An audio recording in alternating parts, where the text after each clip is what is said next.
Iteka n'umunezero ntangere vyo gusubira kubana namwe banywanyi bacu mubana natwe makuru n'ibiganiro vya misi yose tubandanya gushikiriza kuri nombonesha kure yacu ari nayo yanyu Muhuza TV.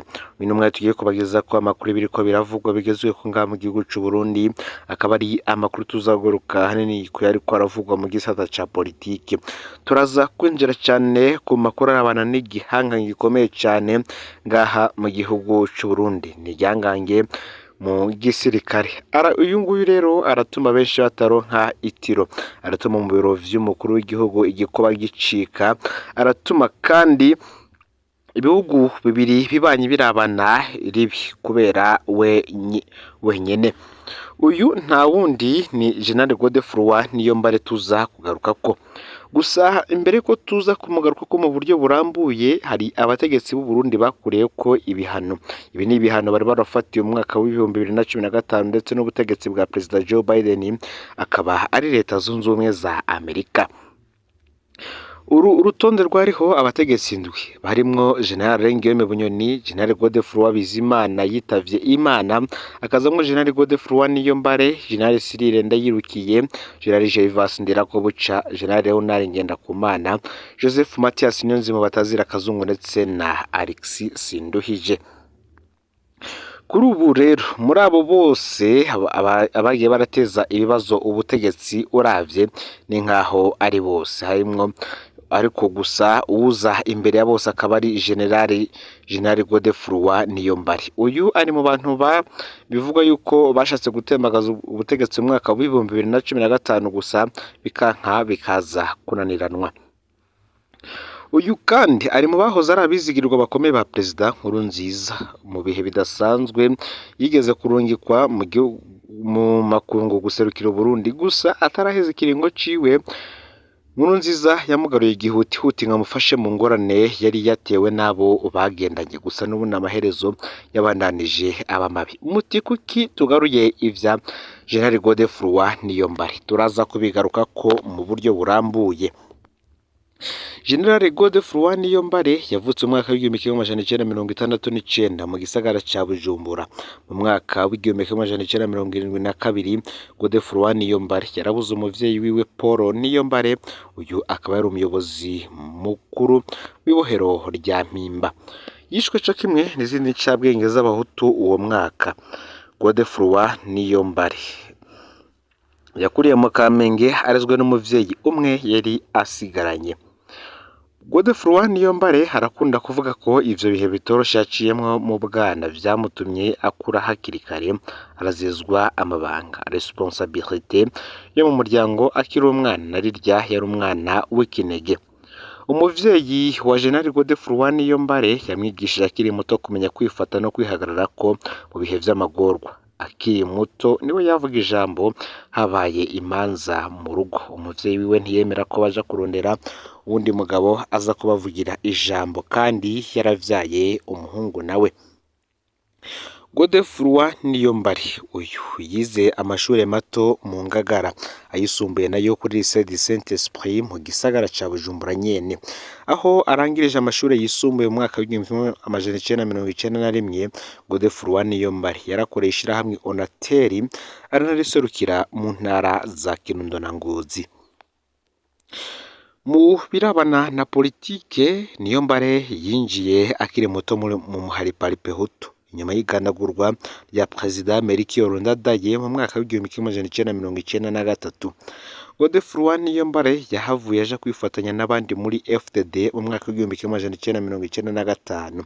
Muri uwo muhari Godefroid Niyombare yarajejwe amabanga akomeye kugeza no ku rwego rwa Commanda de Region. Aho CNDD FDD ihagarikiye intambara, Godefroid Niyombare yarashizwe mu rwego bita Etat Major Integre, mu nyuma aganwa kurongora igisata bita Bureau d'études mu biro bikuru vy'igisirikare cy'u Burundi. Mu mwaka w'2005 General Niyombare yaganywe ku bicegera c'umukuru w'ibiro bikuru vya gisirikare, aho mu mwaka w'2009 naho yaganwe kurongora ibiro bikuru vy'igisirikare. Mu mateka y'u Burundi, General Major Godefroid Niyombare yabaye chef de l'État Major General w'igisirikare cy'u Burundi ava mu bwoko bw'abahutu. Aya ni amabanga yabayemwo gushika mu mwaka w'ibihumbi 2012. Uwo mwaka akaba yaragenywe mu biro vy'umukuru w'igihugu nk'umwe mu bahanuzi bakuru ba Perezida Nkurunziza. Mu rugamba rwa FDD, Godefroid Niyombare yahahuriye n'umugenzi akomeye cyane yitwa Petero Nkurunziza.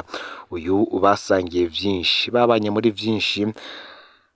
Aho batahukiye mu gihugu, Godefroid Niyombare ngo yari yabaye kandi igihe ku kirimba kwa Nkurunziza, aho abereye umukuru w'ibiro bikuru vy'igisirikare. Godefroid Niyombare yari mu bategetsi binjira mu biro vy'umukuru w'igihugu badasavye uruhusha, babonana igihe cyose avyipfuje. Ikindi kandi General Niyombare yasa n'uwisangije nuko yari muri bake bashobora kubwira umukuru w'igihugu iciyumviro cose babona kibereye, ntiyatinya kumubwira ivyo abona ko bitagenda neza mu gihugu. Bakaba baravuga ko yari umujenerali arinda cane. Ivyo bikaba biri mu vyamuteranije n'abandi bategetsi batifuza ko Perezida Nkurunziza abwirwa ukuri kose, binatuma anakurwa mu burongozi bw'igisirikare. N'igihe kandi agenywe mu biro vy'umukuru w'igihugu, bamwe banka ko agoma avugana na Perezida Nkurunziza, ntako batagize ngo yigizwe kure. Mu mwanya wa mbere yoba yarasabwe kuja guserukira Burundi mu Busuwisi no mu Bufaransa. Aho hose aravyanka kugeza aho umukuru w'igihugu amwisabira ko yoja muri Kenya kubera yatinye ko bagenzi be bohava bamugirira nabi. General Major Godefroid Niyombare yagiye guserukira Burundi muri Kenya mu mwaka w'ibihumbi 2013. Mwaka w'ibihumbi 2014 induru zariko ziraduga gahoro gahoro mu gihugu no muri CNDD FDD kuvyarabana n'ikiringo ca gatatu ca Petero Nkurunziza. Mu ntango za Munyonyo umwaka w'ibihumbi 2014, abajenerali 13 bahoze bagwana muri FDD barandikiye urwete Perezida Nkurunziza bamusaba gukura mu mabanga General Adolphe Nshimirimana yatwara iperereza, ndetse na General Alain Bunyoni yari umuyobozi mwishikira mu biro vy'umukuru w'igihugu. Izo ntwazangabo zose uko zari 13 zabona ko abagabo babiri ari bo bari bishe igihugu. Mu mpera za Munyonyo umwaka w'ibihumbi 2014, Perezida Nkurunziza yarabugoje Nshimirimana na Bunyoni kugira ashobore gushigikirwa n'abajenerali mu bijanye n'ikiringo ca gatatu ciwe nyene. Niko guhamagara General Major Godefroid Niyombare amukura muri Kenya atarangije ikiringo, amugena kurongora iperereza ry'igihugu SNL. General Niyombare ntiyari mu basinye rwa rwete kandi Nkurunziza yamufata nk'umuvukanyi. Mu mezi ane yamaze mu burongozi bw'iperereza, General Major Godefroid Niyombare yaragerageje kwegera imirwi itandukanye y'Abarundi, aranavugana n'ibihugu bitandukanye ku kibazo c'ikiringo ca gatatu ca Nkurunziza, kandi ico gikorwa yari yagitumwe n'umukuru w'igihugu. Niko gutegura raporo yanditse yerekana ingaruka ico kiringo kizogira mu gihugu no ku mugambwe CNDD FDD. Amatohoza yari yarakozwe n'iperereza imbere yuko General Godefroid Niyombare agenywa, yari yerekana ko uwo CNDD FDD yari gutanga wese ngo yitoze mu kibanza c'umukuru w'igihugu yari gutsinda ku rugero rwa baba 62%. Raporo ya General Niyombare nayo yari yerekanye ingene Perezida Nkurunziza yitoje bwa gatatu bizoteza intureka mu gihugu, ingene abanywanyi ba CNDD FDD bazocanwamwo, n'ingene Uburundi buzofatirwa ibihano. General Godefroid Niyombare ari kandi mu bahanuye ko Perezida Nkurunziza tokwitoza ku neza y'igihugu na CNDD FDD, na cyane cyane ko bari bazi ko intsinzi ibona mu gihe bobona intsinzi mu gihe botanga n'uyundi mukandida ku ruhande rw'umugambwe. Perezida Nkurunziza we ngo yapfuye kuronka raporo ya General Niyombare mu minsi ibiri yaramukuye mu mabanga, hari muri Ntwarante umwaka w'ibihumbi 2015. Mu minsi yakurikiye General Niyombare yarahazwe kugandagurwa n'umuryango wiwe urabangamirwa cyane. Gushika ku igenekerezo 13 Rusama umwaka w'ibihumbi 2015, General Major Godefroid Niyombare yagiye imbere y'umugwi w'abapolisi n'abasirikare bamenyesha ko batembagaje ubutegetsi bwa Perezida Nkurunziza mu ntumbero yo guhagarika ubwicanyi bwariko bukorerwa abanyagihugu bari mu myerekano biyamiriza ikiringo ca gatatu ca Nkurunziza. Iryo tembagazwa rya Nkurunziza ntiryahavuye rikunda. General Niyombare acarahunga igihugu.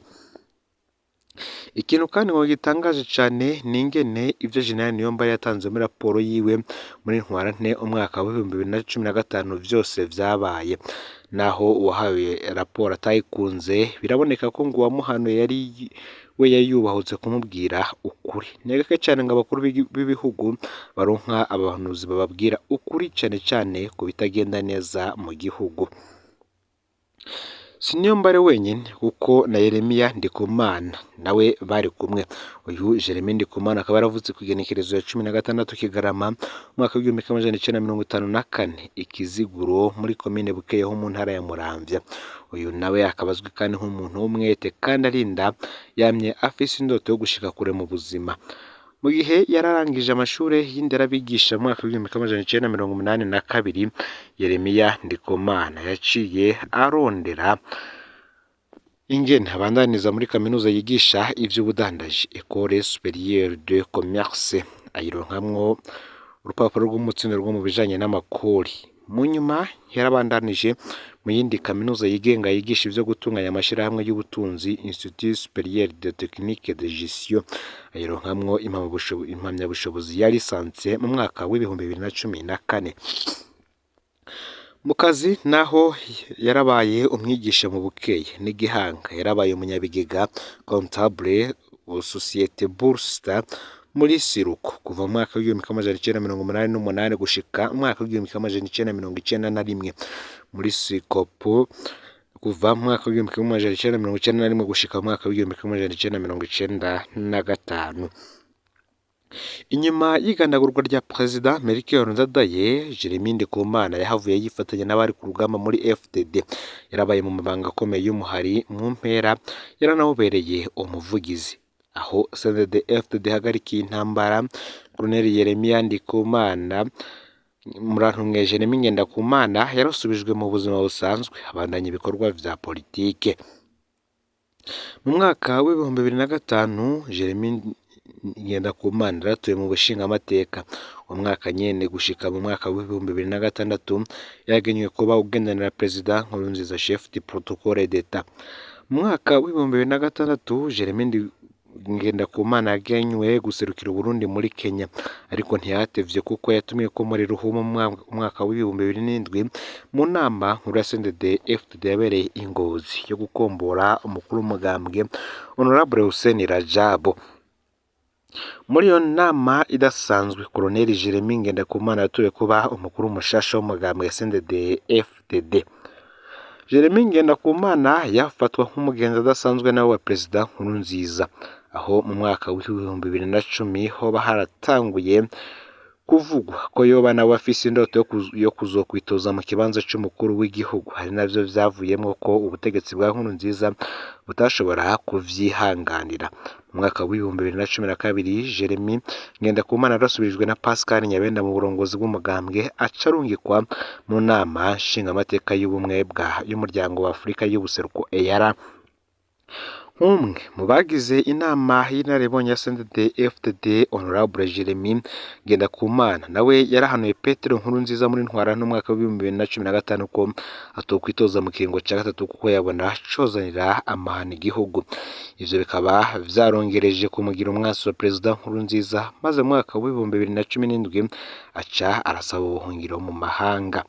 Mu mwaka wa 2020 Honorable Jeremy Ngendakumana ari mu bashinze umugambwe PDG, afata n'umugambi wo gutaha kugira yitoze. Uburundi buramwankira ageze Kampala mu Buganda, akaba yarahavuye atahuka mu mwaka wa 2021. Ngaya rero amakuru yaragezwe ko muri kano kanya. Ufyonde subscribe canke sabone niba utari wafyonda ko kugira ngo tuja ucikanwa nadushikiriza, usangiza no makuru bagenza kandi aho baherereye hose kugira ngo nabo batuja bacikanwa nabiriko biravugwa bigezwe ko ngaha mu gihugu c'u Burundi, hanze y'imbizi y'igihugu c'u Burundi ndetse no makungu ya kure. Ni Umuhuza TV, Imana ibahezagire.